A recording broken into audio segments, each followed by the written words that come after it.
Kevin Lee Taylor was 22 years old when a nurse told him he tested positive for HIV, the human immunodeficiency virus. And I looked at her like, I'm sorry, I have what? And she was like, you know HIV? I was like, no, I don't. I don't know what HIV is. I've never heard of HIV. A doctor then entered the room and told Taylor to get your affairs in order, because there's no cure. There's no treatment. There's nothing we can do. Shocked and numb, Taylor walked back to his Richmond, Virginia home. The year was 1985. HIV, the virus that causes AIDS, carried a stigma. Many with the virus were shunned, something Taylor saw in a news report that very night. Protests erupted at an Indiana school over the attendance of Ryan White, a student diagnosed with AIDS after a blood transfusion. I'm thinking to myself, you know, if they're this hostile to a little 9-year-old white boy, can you imagine how they're going to react to me? So Taylor, a gay man, told no one and was symptom-free for years. Eventually, he was hospitalized when his immune system collapsed and his HIV turned into full-blown AIDS. There were no effective AIDS treatments, and by 1995, more than 300,000 Americans had died.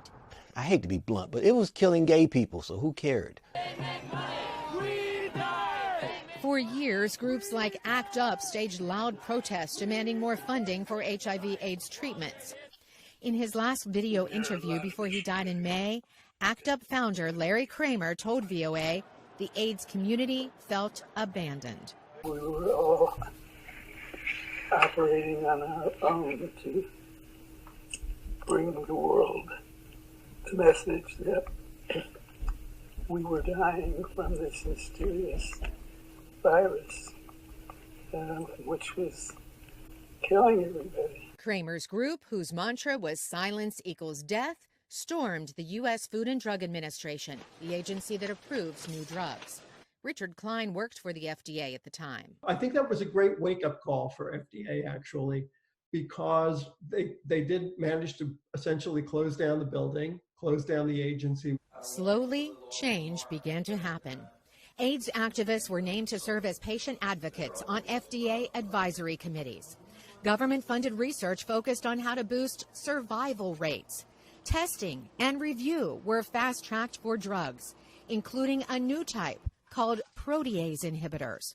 When combined with other medications, they blocked the virus from replicating and growing resistant. Suddenly, you took the barrier and made it very high for the virus to jump that barrier and become resistant to all 3 drugs that are in this combination. In June of 1995, the FDA authorized a study of sequinavir, the first protease inhibitor.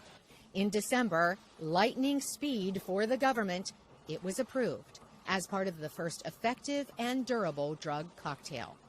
For decades, Dr. Anthony Fauci has led the U.S. government's efforts to combat HIV. It completely transformed the lives of HIV-infected individuals because it was the first time we had a highly, highly effective drugs against HIV. Among those saved was Taylor. 1 pill a day. Now, 57 years old, he's still taking the drugs that have kept him alive for decades. Not necessarily be cured, but to at least have some kind of a life, as opposed to just living in the shadows waiting for your end to come. Every day is a good day. More than 1 million Americans live with HIV today, and more than 37 million globally.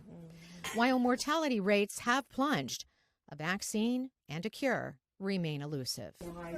Carolyn Presutti, VOA News, Richmond, Virginia.